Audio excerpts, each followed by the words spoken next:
Salut, c'est Tichan. Aujourd'hui, on va voir comment commencer une convention. Imaginons que les conventions, vous les connaissez depuis des années, vous êtes allé à la Japan Expo, toutes ces conventions-là, vous vous disiez, waouh, c'est génial, je veux absolument avoir un stand là-bas. Et puis un jour, vous décidez de passer le pas, vous regardez les prix de la convention, vous dites, peut-être pas celle-là. Donc, installez-vous, faites-vous un petit thé tranquillement et puis on va en parler. Comment commencer les conventions?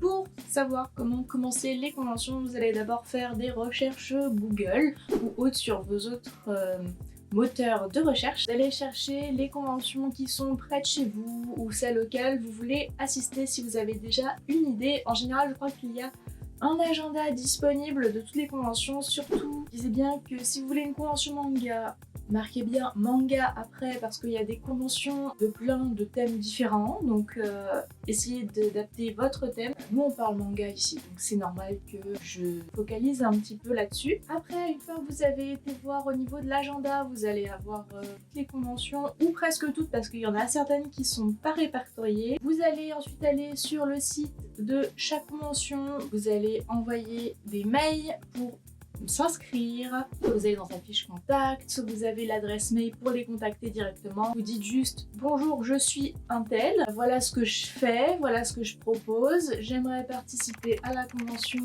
machin bidule à tel endroit, parce qu'attention, des fois il y a des conventions qui font plusieurs régions différentes, donc il faut vraiment préciser laquelle, l'année, le mois, etc.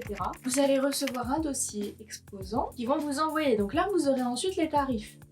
C'est-à-dire qu'en gros, ils vous auront accepté pratiquement pour pouvoir rentrer dans la convention. Donc après, les tarifs, c'est vraiment très varié entre les conventions. On va dire il y a 3 genres de conventions, il y a les petites, les intermédiaires et plus grosses. Forcément, les prix ne sont pas les mêmes. Quand c'est les petites qui viennent de commencer, attention, ce n'est pas négatif, hein, petites. Quand celles qui viennent de commencer, que ce soit des événements un peu plus... il y a des événements qui sont soit brocantes, à moitié, il y a des événements qui sont plutôt salons, il y en a d'autres, plein de trucs associatifs, etc., etc. Donc, on parlera de ce qui est le mieux ou pas plus tard dans peut-être une autre vidéo pour savoir à peu près quelles sont les meilleures conventions, on va dire, pour rentabiliser un petit peu, pour pouvoir potentiellement en vivre, sachant que, disclaimer, moi personnellement, je n'en vis pas en fait. Voilà. Si vous voulez quelques chiffres, on est à peu près de 0€ à 50 pour la première partie, les plus petites, les intermédiaires, ce que je conseillerais plutôt aux gens, les intermédiaires de 50€, on va dire à 120, 150 à peu près. Et après, vous avez les grosses qui vont, on va dire, de ce que j'ai vu. Attention, de ce que j'ai vu, parce qu'après je n'ai pas fait les grosses. C'est, on va dire, de 300€ à 600€ le stand pour encore plus, même si vous voulez plus de place, etc. Professionnel. L'électricité, ça coûte très cher de ce que j'ai compris, donc potentiellement voilà. La petite anecdote, une fois je me suis dit tiens, pour commencer, il n'y a pas vraiment de convention autour de chez moi actuellement, donc les conventions c'était 6 mois tard, je me suis dit on va peut-être, quitte à faire une convention, on doit en faire une grosse tout de suite et puis après je me penserai sur les petites, ça peut être une façon de faire. Non. Quand j'ai appelé pour Paris Manga, je me souviens bien, j'ai regardé le stand, déjà je m'étais dit ah ouais, 300€ le stand, ça fait beaucoup quand même pour le premier palier quoi, en fait, un petit truc pas ouf. Et j'appelle pour demander, déjà il y avait plus de place, de toute façon c'était pas grave, il y avait plus de place. Donc quoi qu'il arrive, c'est bon, mon argent est sauf. Et là on me dit, parce que la personne regarde mon Instagram en même temps, et me dit ah mais vous savez, le stand, par contre ce sera un stand de jeunes créateurs à 600€. Parce qu'en fait, vous n'avez pas que du papier. Voilà. Et elle m'a dit, à la limite, comme c'est bientôt Noël, les calendriers on accepte, mais vraiment, comment vous dire? J'ai dit, ah bah non en fait. Surtout qu'en plus à cette époque-là, je faisais pas encore des mugs, je faisais pas encore autre chose. J'ai dit non. Pour 3 pauvres porte-clés qui se battent en duel, ça ne sert à rien, hein, clairement. C'était sans compter tous les autres frais, donc c'était pas possible. Voilà, la petite anecdote, j'ai vu, donc c'est pour ça que je l'ai pas fait, faut pas faire ça au début, hein, vraiment. Si vous voulez vous planter, ce sera la meilleure chose à faire. Par contre, après, vous pouvez avoir un super coup de bol, plein de trucs à vendre, vendre plein de choses, vous faire connaître de ouf, hein, c'est pas ce que je dis, hein, mais c'était beaucoup trop de risques pour moi. Surtout qu'un énorme investissement pour, on sait pas quoi. Voilà. Fin de la petite anecdote. Hein. Ensuite, qu'est-ce que je voulais vous dire? Donc les genres de comptes, on va les éplucher peut-être dans une autre vidéo, ce sera mieux. Parce qu'il y a plusieurs genres de comptes. Privilégiez quand vous commencez les comptes qui sont proches de chez vous, ça vous évitera de mettre plus d'argent dans les frais de transport, vous devez manger aussi le midi, ou les frais d'hôtel si jamais, etc., etc. Vous avez plein de frais à faire, sachant que surtout, je vous le rappelle, l'argent pour faire des conventions, ça ne doit pas être de l'argent que vous devez avoir pour vivre, parce que c'est un trop gros risque à prendre si vous commencez. Faut pas vous dire que certes c'est un investissement, et il peut y avoir un retour dessus. Cependant, il faut pas que vous mettiez tout, vous faites ce que vous voulez, hein, vraiment. Et puis, si ça marche, tant mieux. Moi, j'avoue que je joue plutôt la sécurité pour le coup.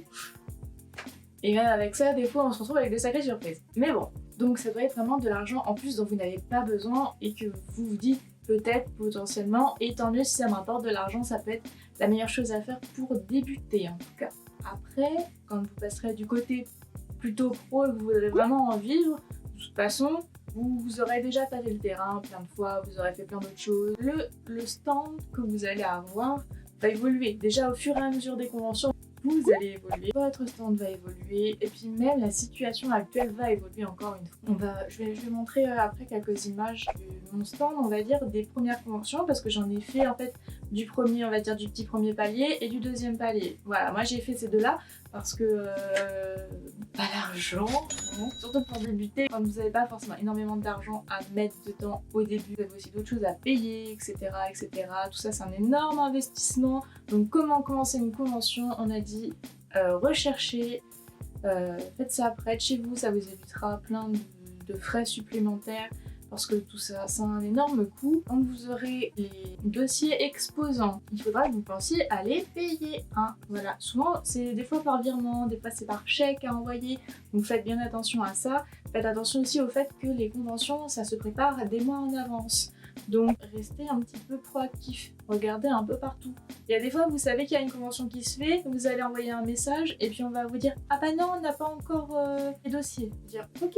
Sauf que, et bah si vous les relancez pas un mois après, et ben en fait 2 mois plus tard, vous allez voir que le truc en fait il a été ouvert depuis 2 semaines, mais ça y est, c'est fini. Essayez, je sais pas, faites-vous un petit agenda, un petit truc, regardez un peu les conventions. Au moins ce qui est bien c'est quand vous avez les dossiers, vous êtes sur la liste toutes les personnes à qui ils envoient les dossiers et après les autres conventions se partagent les listes des exposants et vont potentiellement vous envoyer d'autres conventions qui sont pas forcément près de chez vous mais qui peuvent potentiellement vous intéresser parce qu'il y en a qui font des conventions toute l'année, ceux qui en vivent notamment, ou qui essayent d'en vivre. C'est pas facile, hein, vraiment, donc gros big up à ces personnes-là. Voilà, ça peut être aussi une façon de pouvoir avoir ces informations-là. Vous allez payer votre stand, vous êtes content tout de suite, mais vous êtes quand même content d'avoir une place. Faites attention juste à un truc, c'est que souvent, si vous voulez le premier palier, en général, c'est 2 badges exposants et une chaîne et une table. En gros, si vous venez à 2 personnes, faites attention à prendre une chaise en plus. Personnellement, j'en ai acheté des pliantes,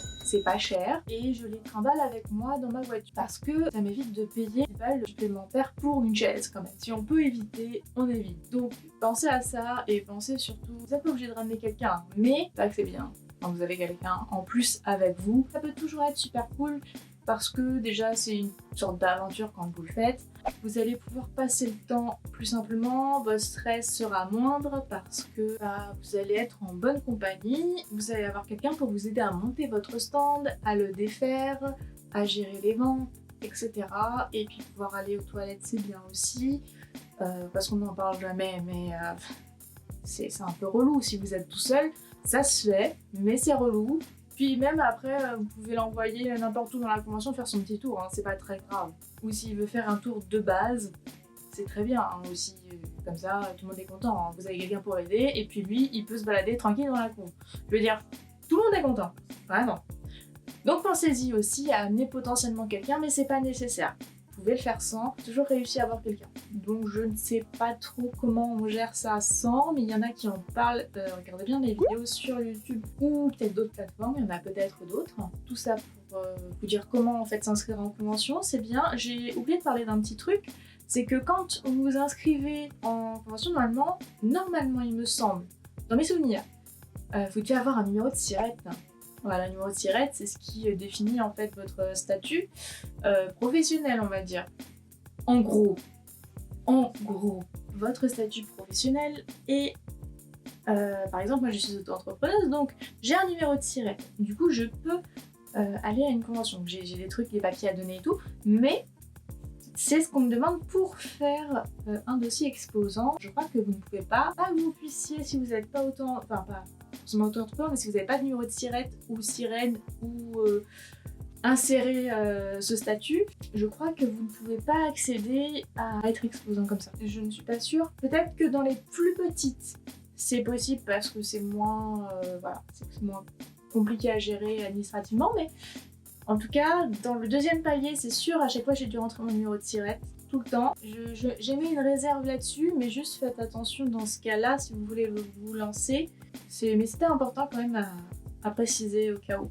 Parce qu'on ne peut pas juste arriver et balancer le truc comme ça. Et je crois bien, de ce que j'avais compris, qu'il faut que vous vendiez des choses qui sont pas en rapport direct avec votre activité première. Il y a eu des histoires comme ça pour Japan Expo notamment, et qui fait que si vous prenez un stand à Japan Expo, imaginons que je sois juste illustratrice de base, c'est pas le cas. Juste illustratrice de base et que je vende des dessins. Et je veux vendre des dessins à Japan Expo par exemple, ben si étant donné que je suis juste illustratrice de base, je fais aussi un peu la même chose que je vends mes illustrations à Japan Expo. Japan Expo il va me dire non, c'est ton métier, donc tu prends un stand professionnel. Les stands professionnels, je vous dis même pas le prix, voilà. Je vous dis même pas le prix, sauf que vous en vivez pas par exemple. Voilà.